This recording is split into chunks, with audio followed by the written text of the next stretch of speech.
Hi everyone and welcome to my presentation about Windows access tokens. In this presentation I'm going to explain you something about Windows authentication, about logon sessions, different login types and cache credentials. Then I will show you what Windows access tokens are and what these are used for, how you can impersonate users on a system, and how you can use access tokens for privilege escalation. I'm Emmanuel Dus, or Manu. I work as a security analyst and penetration tester at Compass Security, and I often perform pen tests of Windows systems and in Active Directory infrastructures, and Windows access tokens are a crucial part of Windows and can also be used during pen tests to compromise accounts or other systems. So I created this presentation to explain you how this works and how it can be used from an attacker's perspective. First, I will give you an introduction into Windows authentication, logon types, and Windows access tokens. Every time you authenticate on a Windows system, different components and protocols are involved during the authentication process.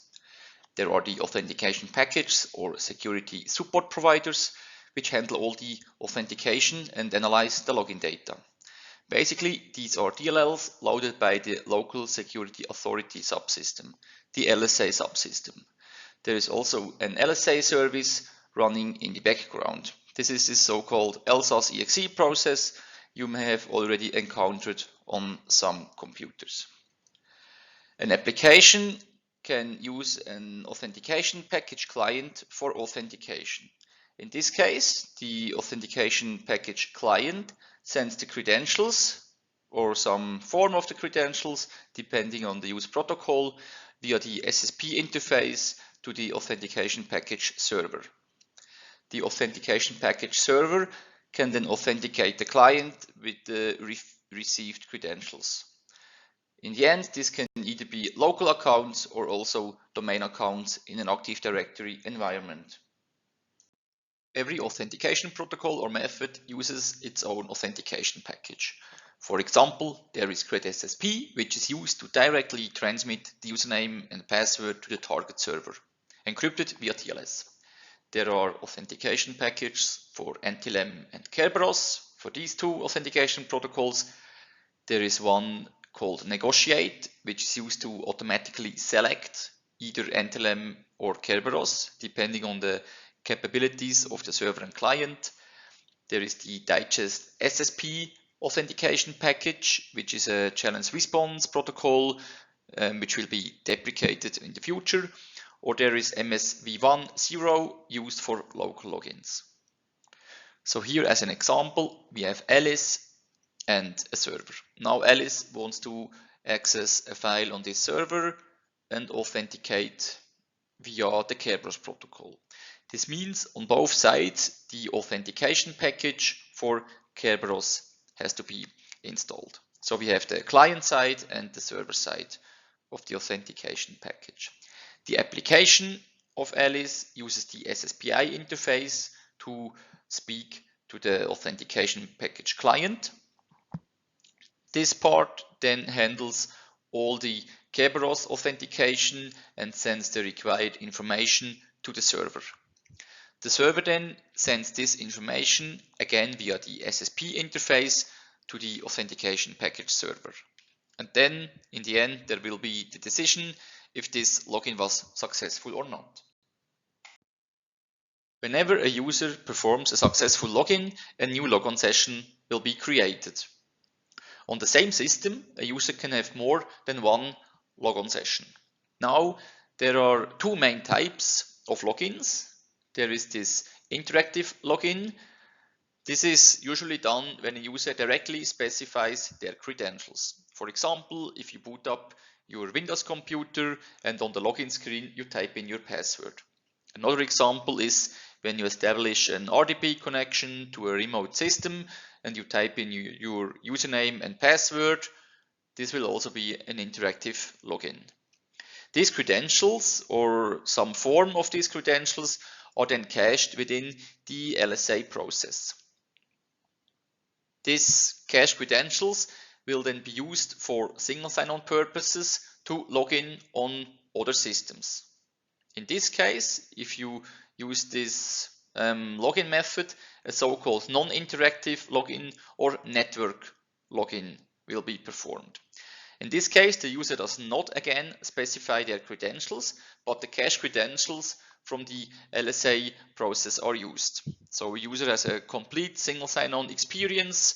Usually the NTLM or Kerberos protocol is used for this, and this has the effect that the user can, for example, browse through file shares within the internal network or access web applications without every time typing in their credentials.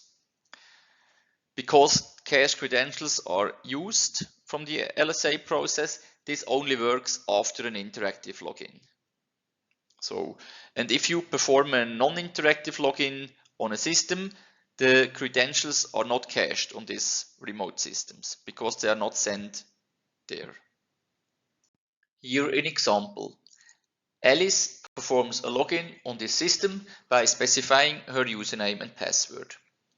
This will then create a new logon session on this system, and the password or some form of it will be cached. This is an interactive login. Then Alice executes another process as another user on this system. She uses the run as exe for this. After specifying the user name and the process to execute, she will be asked for the password. After typing in the password, a new logon session will be created, and the password of Bob will also be cached on this system. This here is again an interactive login. So Alice wants to access this file share, and by clicking on the mounted network drive in the file explorer, the file share is directly opened. So without specifying any credentials, it was possible to access this file share. And yeah, in the background, the cached credentials of Alice were used to authenticate on the file share.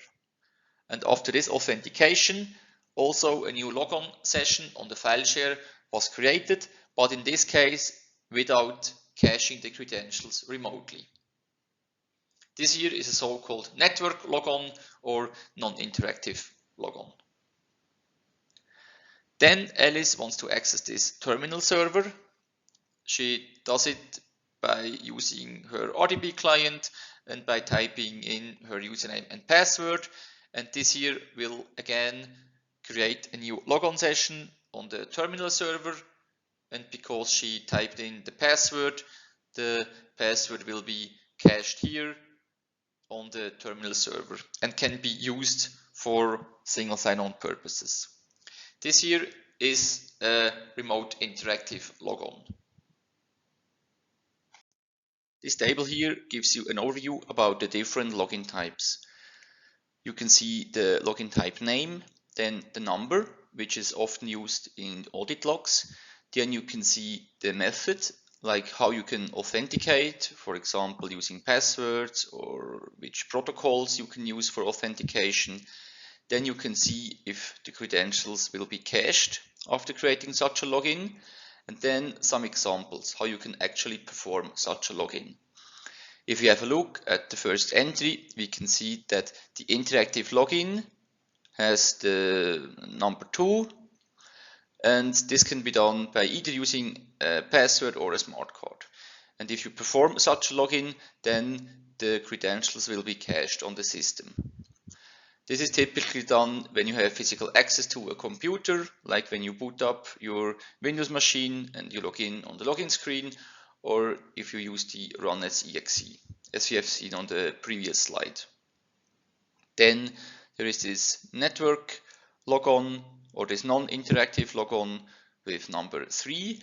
This can also be done by specifying a password, but also by using the NTLM or Kerberos authentication protocols. If you use these protocols or this login type, then no credentials will be cached on the target system. And usually this is used if you access a system via SMB. For example, if you access a file share or on a computer, or if you use RPC interfaces, also if you use the remote MMC or remote registry, if you use PowerShell remoting, and so on.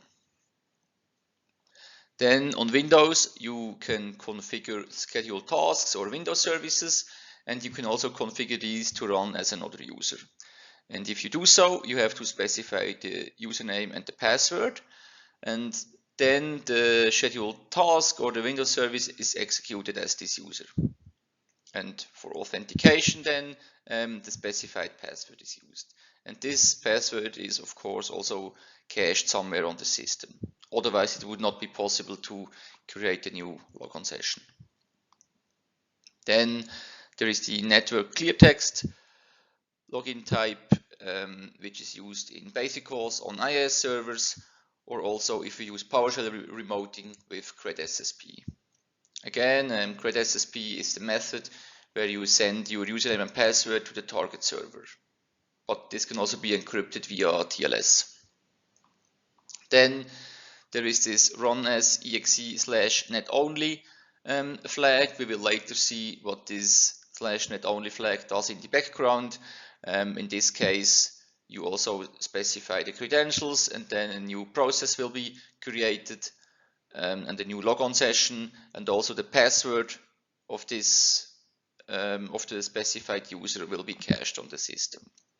And then finally we have the remote interactive logon, which is used if you perform or if you open an RDP session to a target server and you log in, for example, using your password. With the Logon Sessions tool from sysinternals, you can list all logon sessions on your system. This here is an example of an interactive login performed via RDP. You can see the login session ID, then you can see the username who performed the login, then you can see which authentication package was used for the login, and then also the login type. In this case, this is a remote interactive login, which also means that there are cached credentials available on this system. There are other informations as well, like the SID of the user, on which time the login was performed, which server was used for the logon, and so on. This here is an example of a non-interactive login performed via SMB. We can again see the logon session ID, which user performed the login, then which authentication package was used, and also the logon type. Here, the logon type is network, which means there are no cached credentials available on this system. When credentials are cached on a system, this means they have to be stored somewhere. They are somewhere on the system. Otherwise, single sign-on would not work, and users would have to type in their password over and over again. But this also means an attacker with local admin privileges might be able to also get these credentials, for example, by dumping the LSAS process. Then, by dumping the LSAS process, an attacker could be able to get access to the anti-hash or to the Kerberos keys of the users and use this authentication material to authenticate on other remote systems by performing a network logon. So there are protection mechanisms in place these days, which makes it more difficult for attackers to dump the LSAS process. There is, for example, Credential Guard that virtualizes the LSAS process, so the memory cannot be dumped. There is PPL, which only gives you a handle with limited access to the process. There's an ASR rule you can use to harden the LSAS process. And also nowadays, most companies use some EDR systems that detect or block the access to the LSAS process. So this means it's not always possible to get access to these credentials, but however, there is an alternative. So instead of dumping these credentials for lateral movement, you can just use them. This means also in your next pen test, maybe you are a bit more stealthier, or you can even bypass the LSAS dumping restriction and still jump to another system. Now let's talk about access tokens. An access token is a protected object that contains the local security context of a user. These are always linked to a logon session, which may or may not have cached credentials. And the access tokens are always associated to either a process or a thread. A user can have more than one access token. An access token contains information like the user SID, the primary group SID, the SIDs of all other groups the user is member of, the integrity level of the process. So if it's either a medium or high integrity process, then to which logon session the access token is linked to, the privileges of the user, the token type, and the impersonation level. We will have a deeper look at the token type and impersonation level later. The access token are used or also used for access control via DOCL. There are different types of access tokens. We have primary tokens, also called process tokens. These are created after an interactive login and always associated to a process and inherited from the parent process. Then we have the impersonation tokens, also called thread tokens, and are created after a non-interactive login. These are associated to a thread and used in a thread so that the thread can run within a different security context than the process itself, so that another token can be used than the process. For example, we have an SMP server that runs a system, but this SMP server is then able to impersonate authenticated users in a new thread. And this thread is then restricted using this access token to the permission of this impersonated user via ACLs, Windows ACLs. This can be used to enforce access control. For example, to check if a user is able to access some files on a file share or not. So when Alice performs an interactive login on this system here, the authentication package and the LSA subsystem handle the authentication, and on a successful login, a new logon session will be created, containing the information like the logon session ID, username, and so on. Because this was an interactive login, we also have cached credentials available here. Then also the access token is created, containing the information like the user ID, the logon session ID, privileges, and so on. And this access token is then linked to this logon session. Impersonation tokens always have an impersonation level, and there are 4 different levels. There is the anonymous level, which means a thread cannot impersonate a user. Then we have the identification level, which means a thread can identify a user but not impersonate. Then we have the impersonation level, which means a thread can impersonate a user or the user security context, but only on the local system. And then we have a delegation level, which means a thread can impersonate a user security context on both the local system and also on remote systems. This means a thread can use the cached credentials tied to a logon session to authenticate on other remote systems. This is how impersonation tokens work. Alice creates a new interactive login on her system. After the login, a new login session is created, in this case with cached credentials, because this is an interactive login. Then here we have a file share, and Alice wants to access this file share using the SMP protocol. Here she performs a non-interactive login using the Kerberos protocol on the file share. Therefore, a new logon session is created on the file share, but because this is a non-interactive login, this logon session does not have any cached credentials. In addition to the logon session, also a new access token for Alice is created. In this case, this is an impersonation token. This access token is assigned to the logon session of Alice. So the SMP server can now create a new thread, and the thread is able to use this access token of Alice to impersonate Alice on the system. This means whenever a thread accesses a file, a directory or something, then the ACL on the system will be enforced to give Alice access to the files or not, depending on the permissions. An interesting case is the /Netonly flag of the Windows built-in binary runas.exe. The runas.exe binary allows you to execute a command as another user. In this case, this would start the cmd.exe binary as the user Alice from the example domain. It's also possible to specify local account there.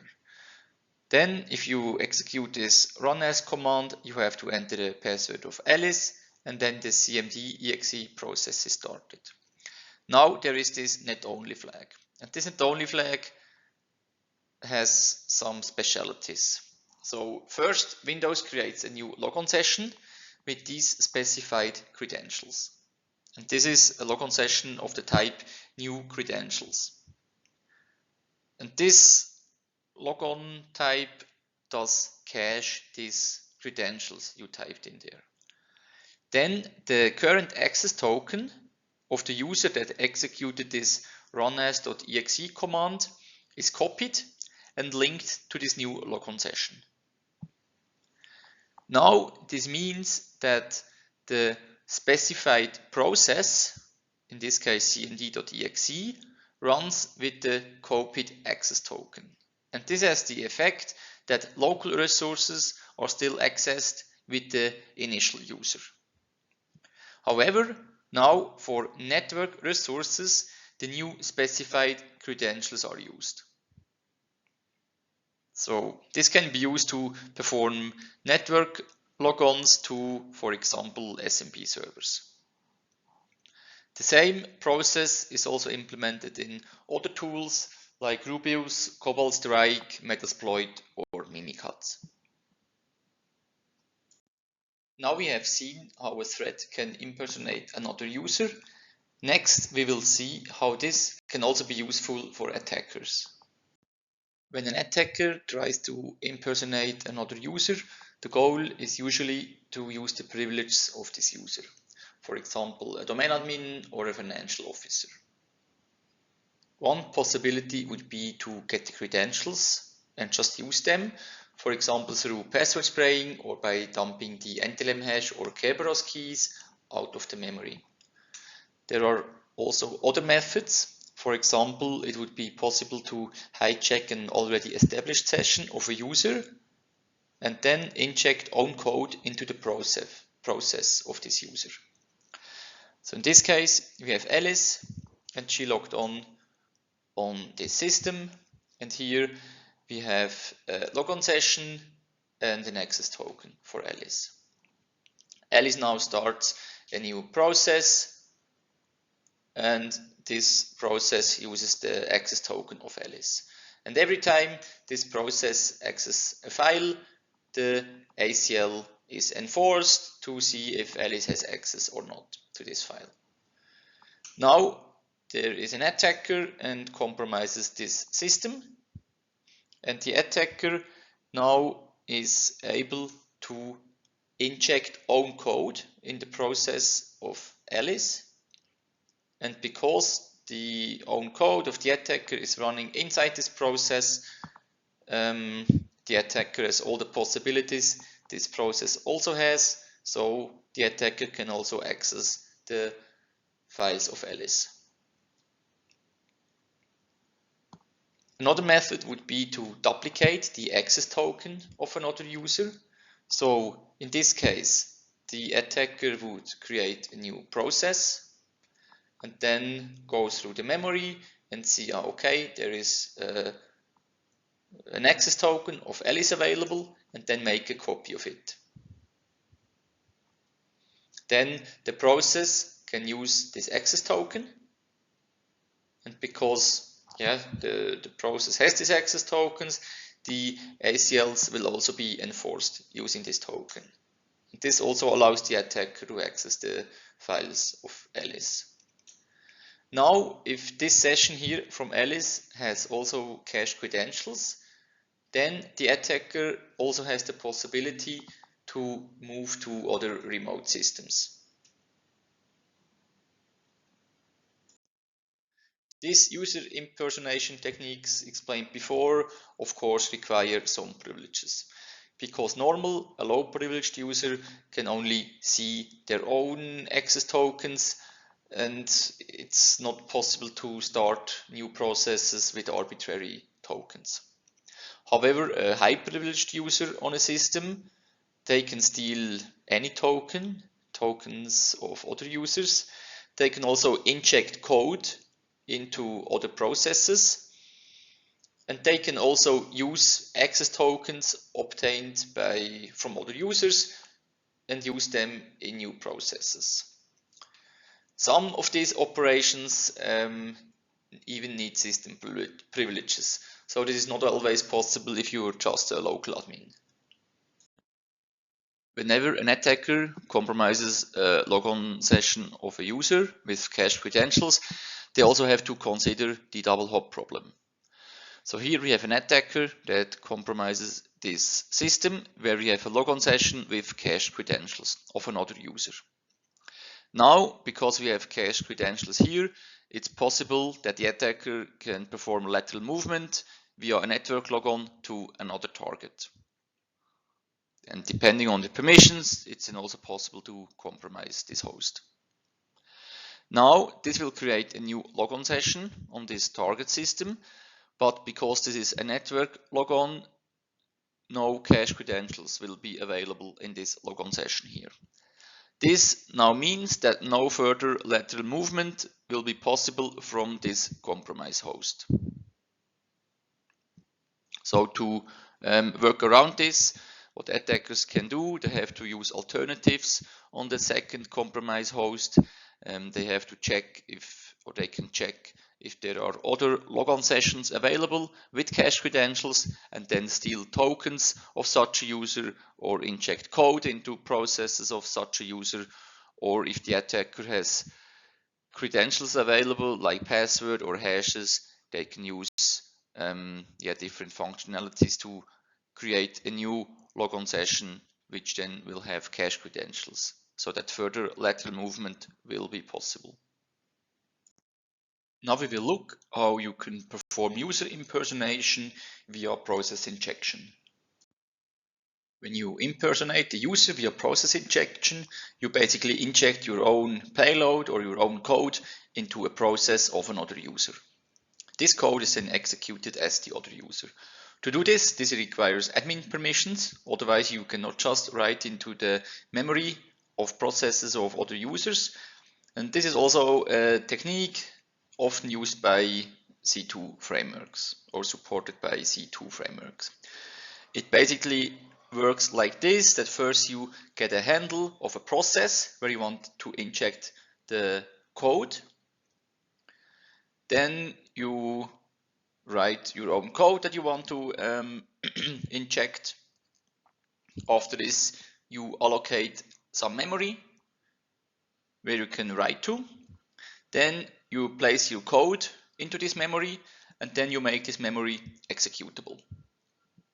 Then you make a call to this process handle of this process where you want to execute the code to execute it. This code will then be executed as in the context of the other user. You can, for example, do this using Metasploit. In this case, I have a meter shell on a system, and we can see here with the get UID command that I'm authenticated as the backdoor user. Now I will search through the process list for a process of other user, in this case the user called ffast of the child domain. Now we can see that this user has a PowerShell process running with the process ID 7484.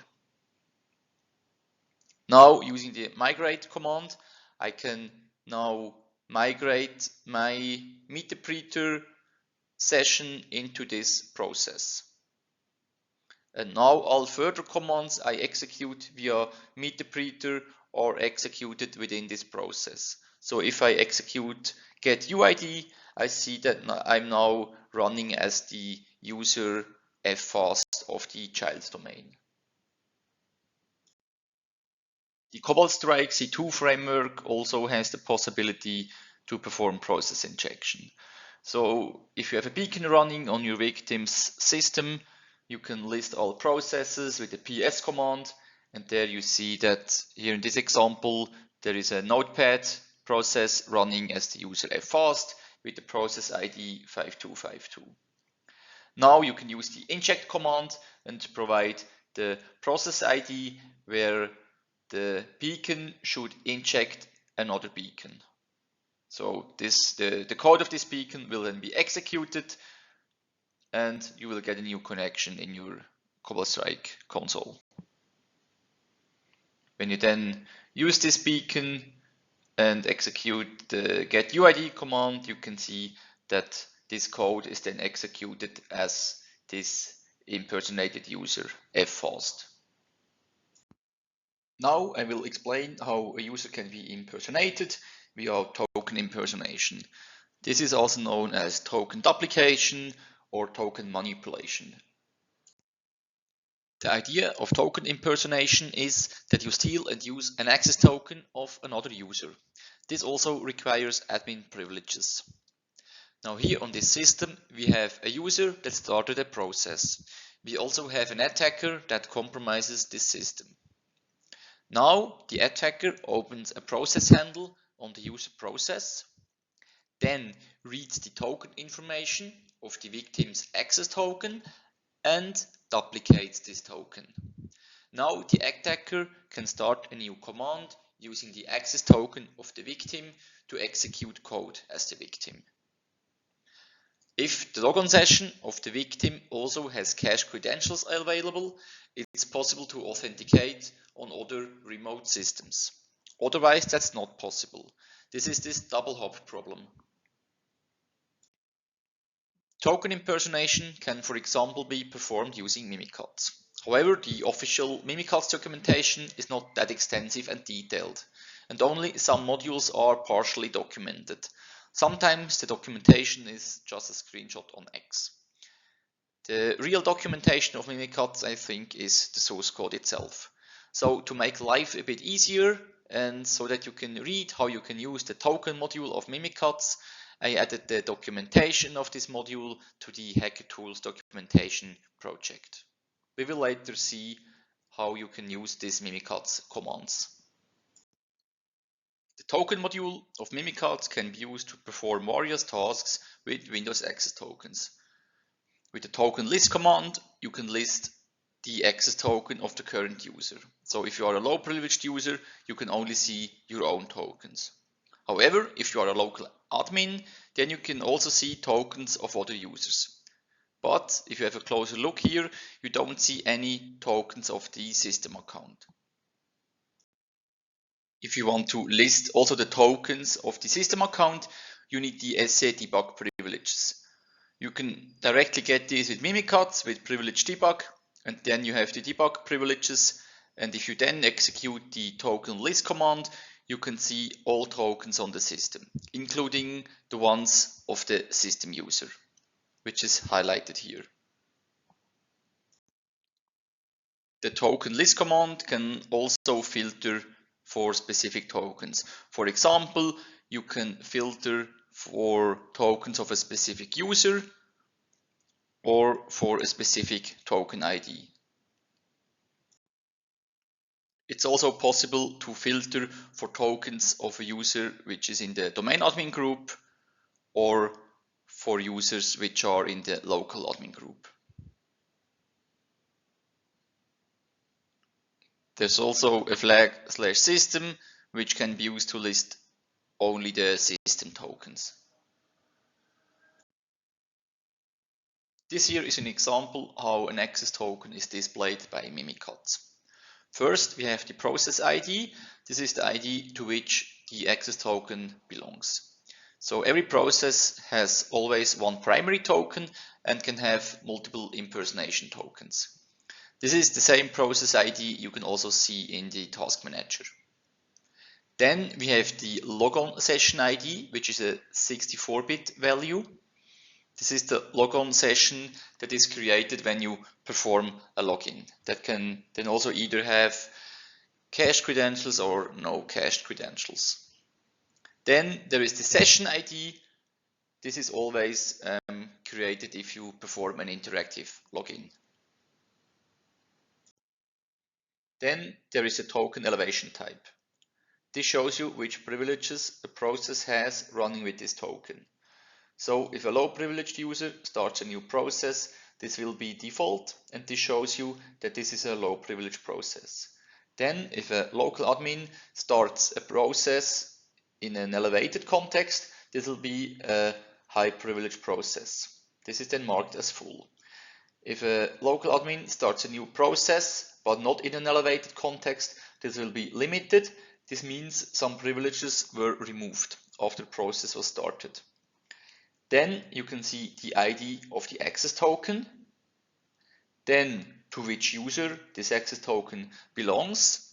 This can either be a domain account or also local accounts, and the SID of the user. Next, you will see the groups and privileges. Here in this overview, you just see how many groups and how many privileges are in this access token. Then you can see the token type. This can either be unknown, primary, or impersonation. Then for impersonation tokens, you can also see the impersonation level. If it's anonymous, a server cannot impersonate the client at all. If it's identification, a server can identify the client but not impersonate it. If it's impersonation, the server can impersonate the client on the local system. This is, for example, as already explained, used to enforce ACLs. If it's delegation, the server can also impersonate the client on the local system, but also in addition on remote systems, using the cached credentials of the Logon session. Using token whoami, you can list the currently active token that are assigned to the running Mimikatz process. So you will always have a process token, because every process always has a process token or a so-called primary token. This process token will always be used if you start a new process from within Mimikatz. Then you also see the thread token or the impersonation token, and this token will be used if you execute a command within Mimikatz in a new thread. If you don't see any thread token there, then the process token will be used by default. With token whoami/full, you can list all details about the currently active token. If the primary token are listed as process tokens and the impersonation token is listed as thread token. Then you can see all groups where the user is member of, and also the privileges the user has or is allowed to enable. Now let's go through an example workflow how you can use Mimikatz to perform token impersonation. First, I list all the active logon sessions on this system using logon sessions from sysinternals. Here we can see one interesting logon session of the user ffast that was done via the authentication package Kerberos. So the logon type is remote interactive. This means we have cached credentials available on this system. Also worth to mention is that this user ffast has domain admin privileges. So if we compromise this user, we can also get domain admin privileges in the network. When we now start Mimikatz as a local admin user, we can list our currently active tokens. Here we can see our primary token, which is the token of our local admin user, and then we can see the thread token, which currently is not available there. So with token list, we can search for a user, and we target the user we have seen in the Logon session before.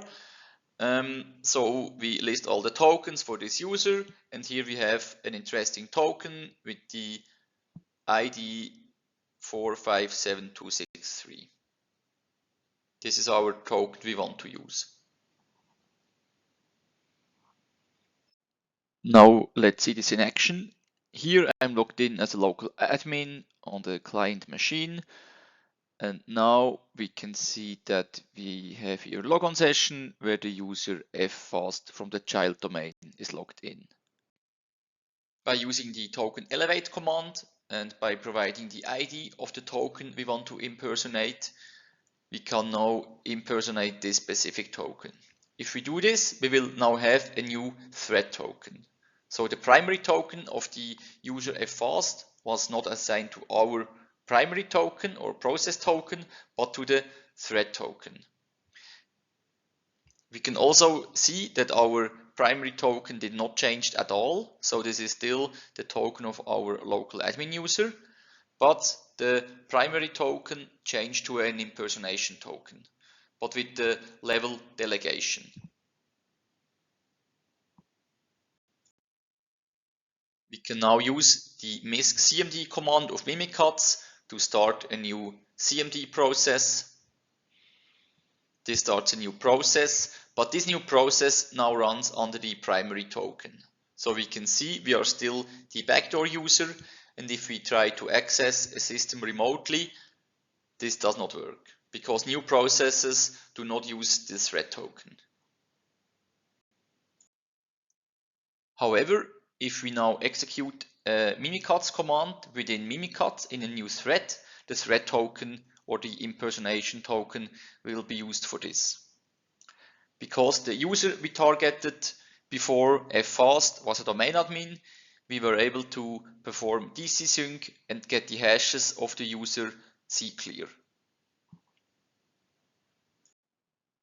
Now I start Mimikatz on this system, and then I get the debug privileges so we can later see all tokens. Then if I list my current token, I can see that this is the token of the local admin, and this process is running in a high integrity process. If I list the token details, you can see all groups that this user is in, so also in the local admin group, then all the privileges, and also that the debug privilege is enabled.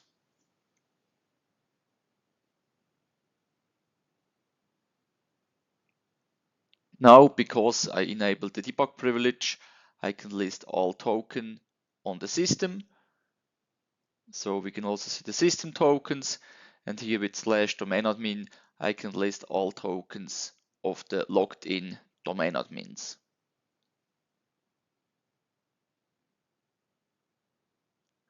Now with token elevate, I can use such a token by specifying the ID. Now I impersonated this token, and the process token is still the same of my admin user, but the thread token changed to the token of the user ffast. This means we can now abuse the privileges of ffast and, for example, perform DC sync to get the hashes of another user. And this is possible because the ffast user is a domain admin.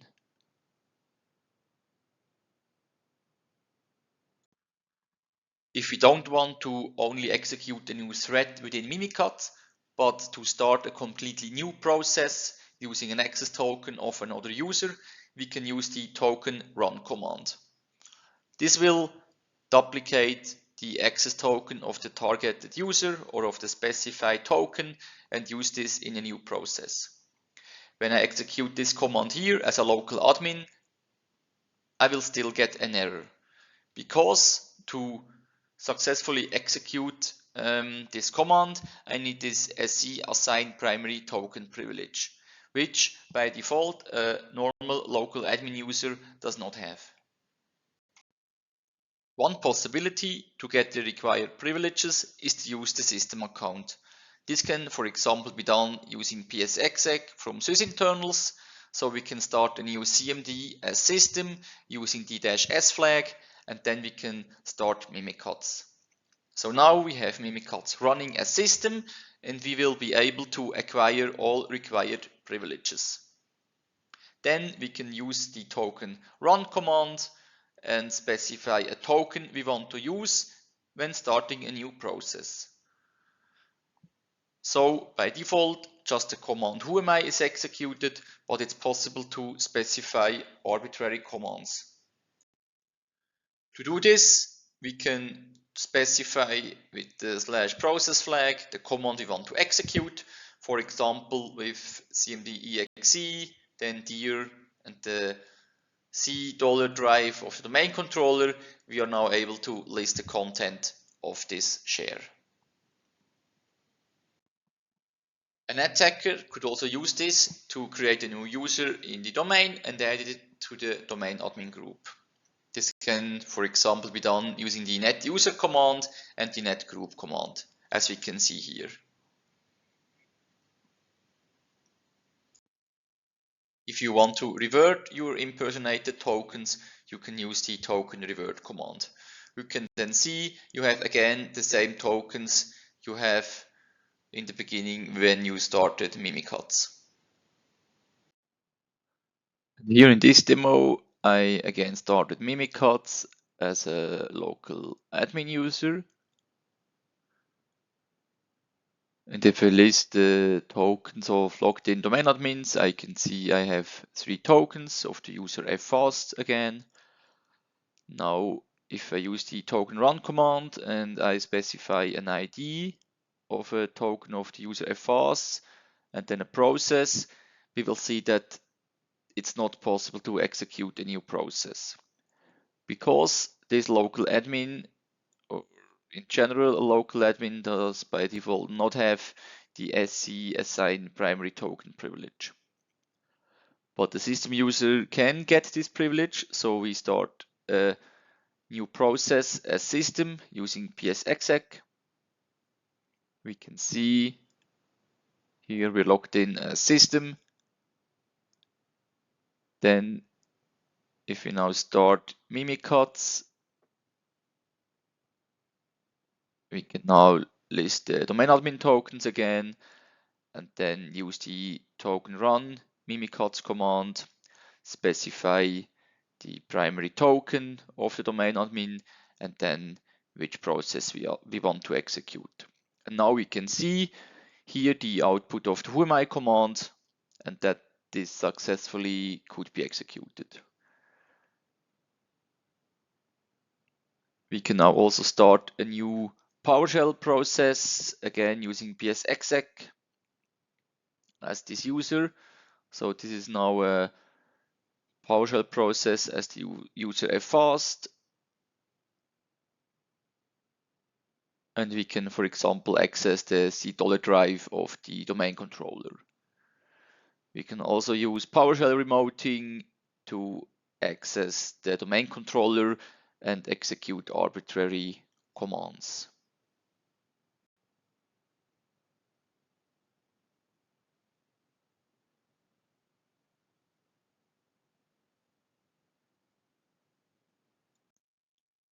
Token impersonation can also be done using Netexec. There is the impersonate module, and if I run this against a system, all primary tokens are listed. In this case, we have the token ID number 7 of the lab admin user, which is also a domain admin.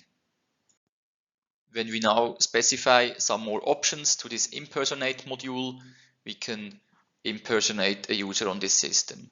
So with the token option, we define which token we want to use. This is the number we have read before.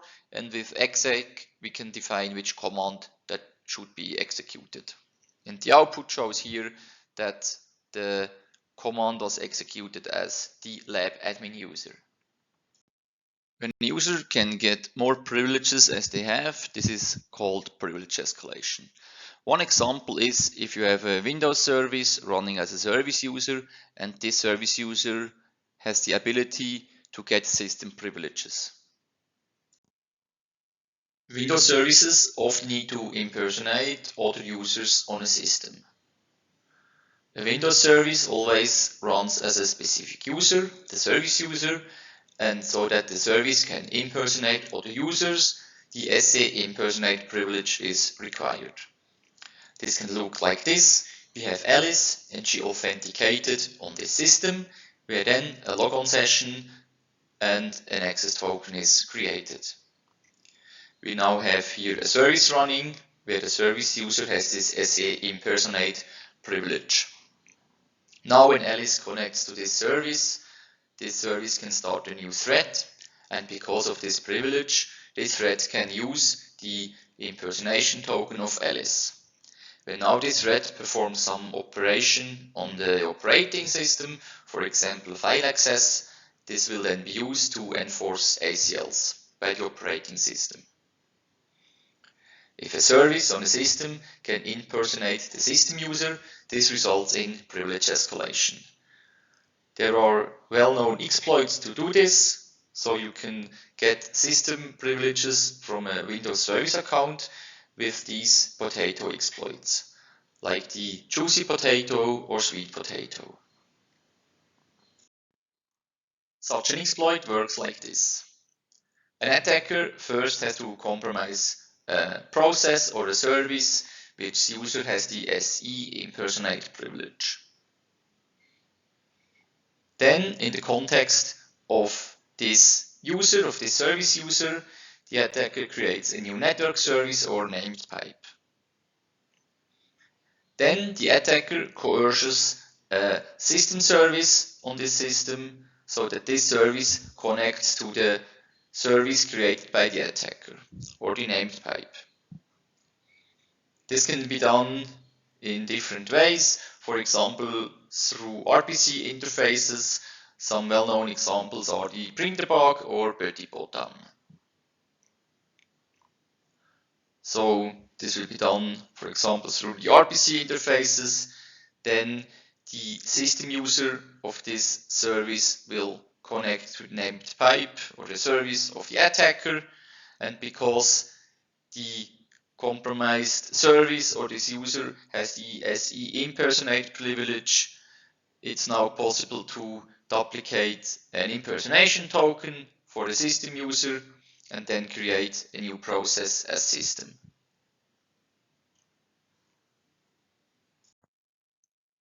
One example of such a potato exploit is the sweet potato. So here I'm logged in on a system using the service account of a SQL server, the SVC SQL account. If I list my privileges, I can see that this user has the SE impersonate privilege available. Next, we can start sweet potato. We have to specify which coercion method we want to use, in this case EFS RPC, then which new process we want to create and the arguments for this process. In this case, we just create a new local user and add it to the local admin group. Sweet potato will then first create a new named pipe and then coerce a system service so that this service connects to our named pipe. This worked, and because sweet potato here was started as the service user with the SE impersonate privilege, it was possible to duplicate the impersonation token and create a new process. So because this was executed as system, this allows us to create this new user and add it to the local admin group, and this can also be confirmed. The system account has more privileges on the system than a normal local admin account. However, a local admin account is able to perform privilege escalation so that this account can also execute code as system. So how does this work? For some operations, we need the system privileges. For example, if we want to read the SAM or the security file, and yeah, there are different techniques available to execute code as system. For example, it's possible to create a new named pipe, then create a new service using the local system account, and as a local admin I'm allowed to do this, and then start a command or a DLL that connects to our named pipe. And then we can again use this impersonation technique via the named pipe to finally execute code as system. This is implemented in Metapreter or also sysinternal's PSExec. Another method how a local admin can execute code as system is via token duplication. This requires the SE debug privilege. Usually a local admin has this privilege. So here we have a server, and on this server runs a process as a local administrator, and from this context here we can now list all processes and pick a process that runs as the system user. We can then see which token is assigned to this process and duplicate this token. When this token is duplicated, we can then apply this to a new process and then execute our own code as system. So that's it. Short recap. In this presentation, you learned a bit about Windows authentication, how this works, how logon sessions work, that there are different logon types depending on how you authenticate, and also that there can be cached credentials on a system or not, what Windows access tokens are and what they are used for, how you can impersonate users via access token impersonation and process injection, and also how access tokens can be used for privilege escalation. So if you have any feedback or questions, you can reach me on email or on social media. Here are some online resources and references I used to create this presentation.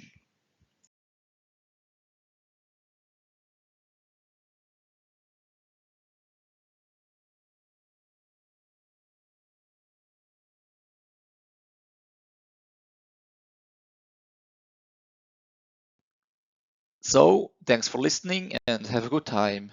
Bye.